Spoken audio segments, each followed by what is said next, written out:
আমার কবি ভবানী প্রসাদ মজুমদারের লেখা কবিতা দুর্গা যাবেন বাপের বাড়ি। দুর্গা যাবেন বাপের বাড়ি, সঙ্গে যাবে কে? লক্ষ্মী, সুর, গণেশা, কেতো কোমর বেঁধেছে।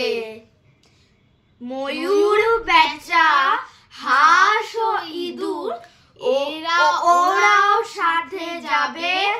৫-৬টা দিন তাক দিনাদিন মজা করে খাবে।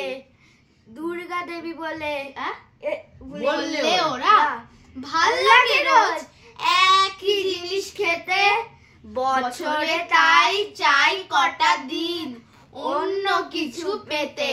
হলেও ভঙ্গ ও দেশ বঙ্গ, দারুণ রঙ্গ ভরা।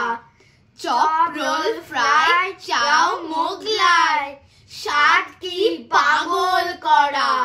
Chicken, mutton, biryani, how funny, how lovely. Kofta, kebab, korma, pulao, fuchka, aloo কাবলি।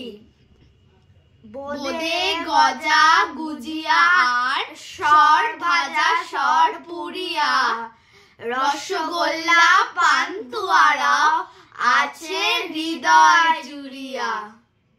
পায়েস খাবো আয়েশ করে, মিহিদানা চমচম, দই দানাদার, দরবেশ বেশ, খাবো সবাই কম কম।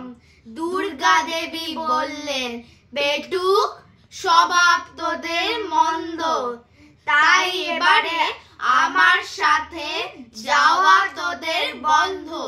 শুনেই জোরে কাঁদতে থাকে ময়ূর, বেচা, হাঁস। চোখের জলে নাকের জলে সব করে হাঁস ফাঁস। মা বললেন, যাবি যাবি, থামা কান্নার সুরে